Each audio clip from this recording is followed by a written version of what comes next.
is Lisa Cluzet, and I live in Korea. And I wanted to come by here and read a story to you. It's from this little book called Guide's Greatest Miracle Stories. And the story I chose is called The Flying Kite Prayer. It's written by a lady named Josephine Cunnington Edwards. When I was a little girl, she used to visit my camp meetings, and I heard her tell stories like this in person. So I hope you like the story. This story is about a little boy named Abu Bakr. So, Abu Bakr held his mother's hand tightly as they fled from their village in India. It was World War II, and bombs were destroying homes all over the country. As they hurried along with the other villagers, little Abu Bakr and his mother were separated from his father. "Where's Daddy?" Abu Bakr asked. "I don't know, son," his mother answered. "It's wartime, and many people get lost or hurt. Maybe Daddy's been killed." But Abu Bakr refused to believe that his father was dead. He remembered his father walking and talking with him, helping him fly kites and playing little games. Abu Bakr remembered their house down in the village and the store where his father used to sell cloth, soap, spices, saris, and teapots. It had been a wonderful shop. Abu Bakr used to sit on a pile of rugs and watch Daddy sell things for hours at a time and not get tired. He loved to smell the tea from Ceylon, the cloves from Zanzibar, the figs from Smyrna, and the dates from Egypt. Now it was all gone. Abu Bakr and his mother had been moved to a city in the hills, far away from the fighting. One day, as Abu Bakr walked by a school in the hills, he stopped to look inside. He saw children reading books and writing on slates. He watched for a long time. Just before noon, they all knelt down and shut their eyes. The teacher began to talk to someone. Abu Bakr looked all around as quietly as he could, but he couldn't see anyone. When all the boys were going home, Abu Bakr spoke to one of them. "Who were you talking to when you were kneeling down?" The boy smiled. "Oh, we were talking to the great God, to Allah." Abu Bakr trotted along beside the bigger boy and thought about this strange thing for a minute. "Did he hear you?" he asked again. "Of course," the older boy assured him. "We've learned from our missionary that God cares and answers us when we pray." "Every time?" Abu Bakr persisted. "Oh, yes, but not always right away, and not just what we ask for. God gives us what's best for us. But here's where I have to turn. Come visit our school, and they will tell you more about these things." With that, the boy turned and headed for home. Abu Bakr walked slowly toward the place where he and his mother lived. "I'm sure it's best for us to have Daddy," he thought. "And if God hears those boys, I think he might hear me." He walked along, wondering how he could pray. As he passed a little shop, Abu Bakr had a bright idea. The shop hardly had anything for sale, but there were some beautiful kites made of bright colored paper. Abu Bakr bought the biggest kite he could buy with his coins. Maybe it looked something like this. Then he went home with his treasure.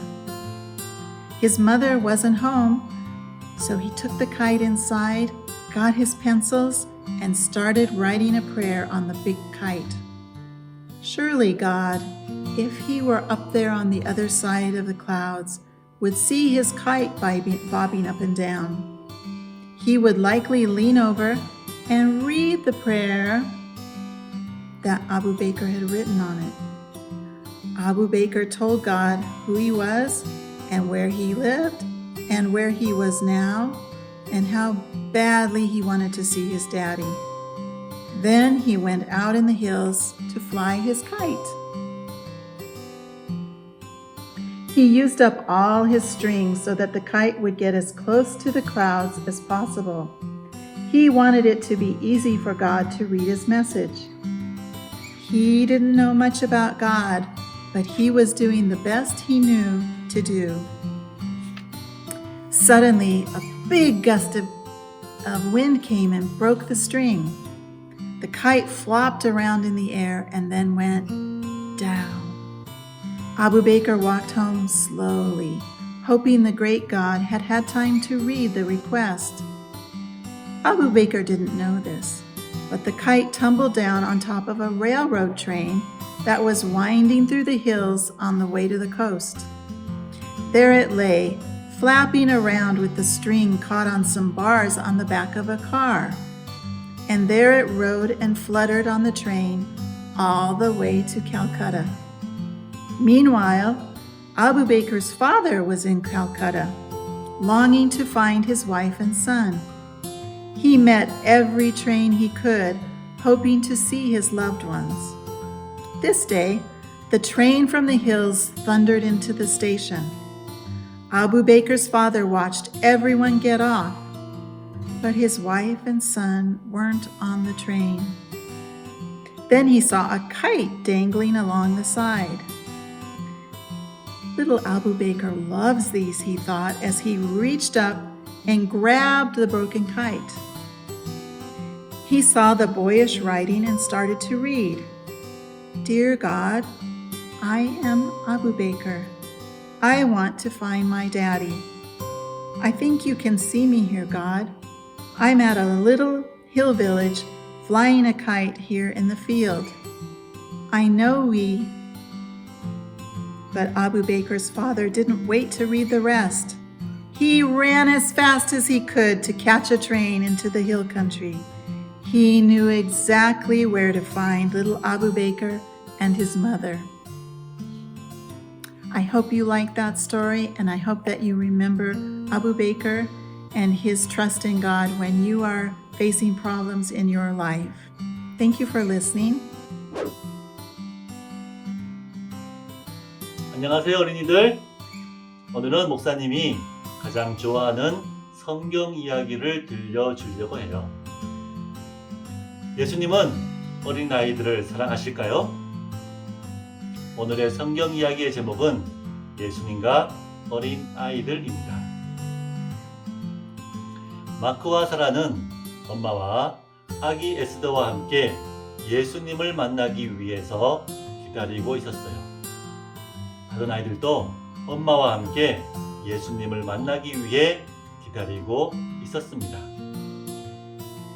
예수님의 제자들은 얼굴을 찡그리면서 말했어요. 예수님께서 저렇게 바쁘신 게 보이지도 않아요? 그분께서는 어린 아이들을 만날 시간이 없으시답니다.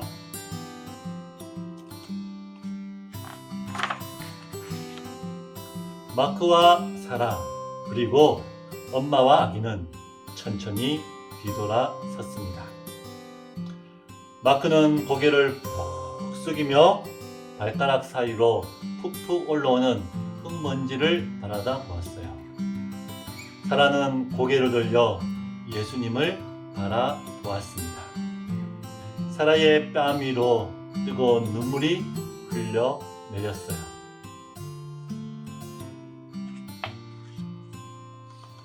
그때 예수님께서 제자들에게 하시는 말씀이 들렸어요. 어린아이들을 내게로 오는 것을 용납하고 금하지 말라. 모든 어린이들은 기뻐서 예수님께로 달려갔습니다.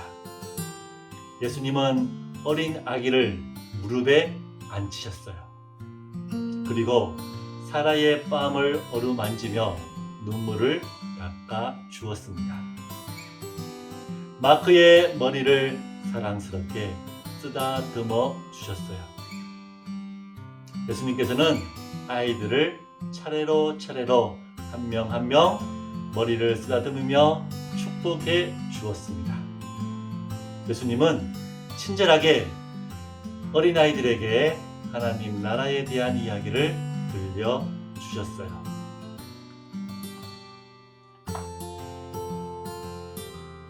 집으로 돌아오는 길에 마크는 즐거운 마음으로 휘파람을 불렀습니다. 사라도 즐거워서 껑충껑충 앞으로 뛰어가서 엄마를 기다렸다가 엄마의 손을 잡았어요. 엄마, 저는 매일 예수님을 만나고 싶어요. 이처럼 예수님은 여러분들을 너무나 사랑하신답니다. 그리고 매일매일 여러분들을 만나고 싶어 하셔요.